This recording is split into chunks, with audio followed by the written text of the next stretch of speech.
వెనుకబడిన రాయలసీమపై ముఖ్యమంత్రి చంద్రబాబు నాయుడు గారు రాష్ట్రంలో కూటమి ప్రభుత్వం కచ్చగట్టడం, అన్యాయం చేయడం, మోసం చేయడం, ద్రోహం చేయడం చాలా బాధాకరం, చాలా శోచనీయం, చాలా దురదృష్టకరం. ఈ 5 నెలల్లోనే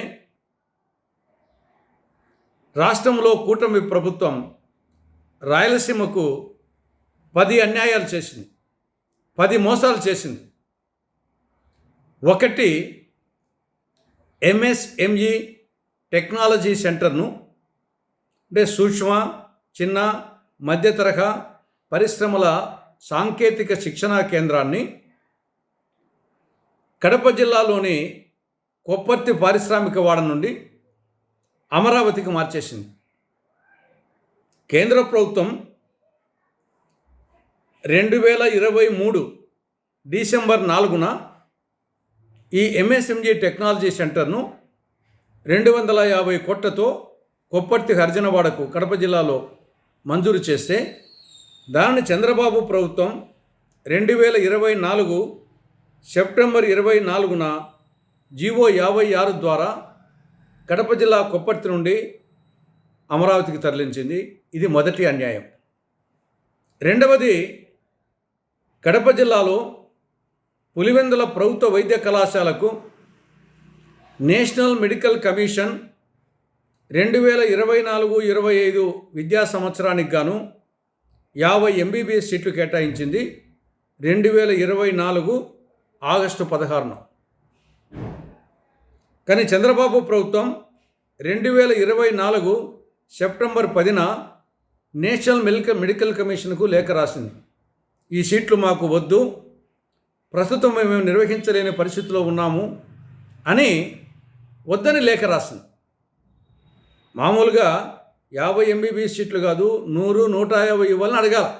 అలాంటిది ఆ 50 ఎంబీబీఎస్ సీట్లు కూడా వద్దు అని చెప్పేసి ఎన్ఎంసీకి, కేంద్ర ప్రభుత్వానికి లేఖ రాసింది. ఇది రెండవ అన్యాయం. మూడవ అన్యాయం, విభజన చట్టంలో 13వ షెడ్యూల్ ప్రకారము కడప జిల్లాలో steel authority of India limited ఆధ్వర్యంలో సమీకృత ఉక్కు కర్మాగారం నిర్మించాలి. కానీ దాని ఊసే లేదు, బడ్జెట్లో కానీ ఎక్కడ కానీ దాని ప్రస్తావనే లేదు. ఇది మూడవ అన్యాయం. నాలుగవది, రాయలసీమకు, ఉత్తరాంధ్రకు బుందేల్ఖండ్ తరహా స్పెషల్ డెవలప్మెంట్ ప్యాకేజ్. ఇది విభజన చట్టంలో సెక్షన్ 46 సబ్సెక్షన్ 3 కింద ఉంది.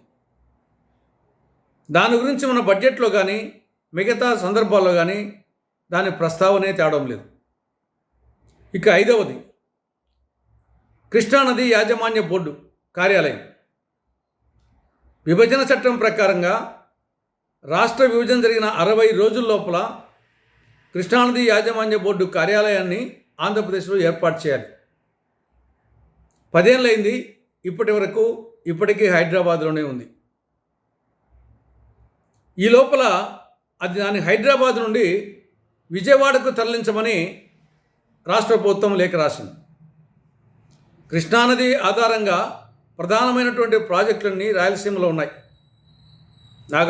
శ్రీశైలం డ్యామ్ కానీ, దాని ఆధారంగా తెలుగుగంగ, గాలేరు నగరి, హంద్రీనివా, వెలుగొండ, ఈ ప్రాజెక్టులన్నీ ప్రధానంగా వచ్చేసి రాయలసీమలో ఉన్నాయి.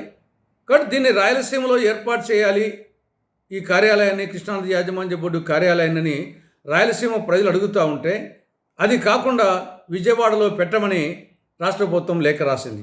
ఇది ఐదవ అన్యాయం.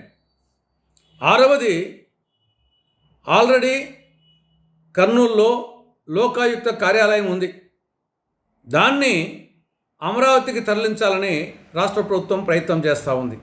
ఇది ఆరవ అన్యాయం. ఏడవది, జాతీయ మానవ హక్కుల కమిషన్ కార్యాలయం ఆల్రెడీ కర్నూలులో ఉంది, దాన్ని అమరావతికి తరలించాలని రాష్ట్ర ప్రభుత్వం ప్రయత్నం చేస్తూ ఉంది. అది ఏడవ అన్యాయం. ఎనిమిదవది, ఆల్రెడీ సిబిఐ కోర్టు కర్నూలులో ఉంది, దానిని అమరావతికి తరలించాలని ప్రయత్నం చేస్తూ ఉంది. ఎనిమిదవ అన్యాయం. తొమ్మిదవది, ఆంధ్రప్రదేశ్ ఎలక్ట్రిసిటీ రెగ్యులేషన్ కమిషన్ కార్యాలయం ఆల్రెడీ కర్నూలు జిల్లాలో ఉంది. దానిని అమరావతికి తరలించాలని రాష్ట్ర ప్రభుత్వం ప్రయత్నం చేస్తూ ఉంది. అది 9వ అన్యాయం. 10వది వక్ఫ్ ట్రిబ్యునల్ ఆల్రెడీ కర్నూలులో ఉంది. దానిని అమరావతికి తరలించాలని చంద్రబాబు ప్రభుత్వం ప్రయత్నం చేస్తూ ఉంది. ఈ విధంగా రాయలసీమకు ముఖ్యమంత్రి చంద్రబాబు నాయుడు గారు, రాష్ట్రంలోని కూటమి ప్రభుత్వం ఈ 5 నెలల్లోనే 10 అన్యాయాలు 10 మోసాలు చేసింది. ఒక విధంగా ఇది అధికార అభివృద్ధి వికేంద్రీకరణకు విరుద్ధం. ఇది అధికార అభివృద్ధి కేంద్రీకరణ. పైకి చెప్పడమేమో వికేంద్రీకరణ, చేస్తూ ఉండేదేమో కేంద్రీకరణ. ఇప్పటికైనా రాష్ట్ర ప్రభుత్వం రాయలసీమ మీద కక్ష పెంచుకోవద్దని, రాయలసీమకు అన్యాయం చేయవద్దని, ఈ కార్యాలయాలను తరలించవద్దని రాష్ట్ర ప్రభుత్వానికి కాంగ్రెస్ పార్టీ విజ్ఞప్తి చేస్తూ ఉంది. లేకుంటే రాయలసీమ ప్రజలు మీ పార్టీని, మీ కూటమి పార్టీలను రాయలసీమ పొలిమేరల నుండి తరిమి కొడతారు. తస్మాత్ జాగ్రత్త అని చెప్పేసి కాంగ్రెస్ పార్టీ హెచ్చరిస్తూ ఉంది.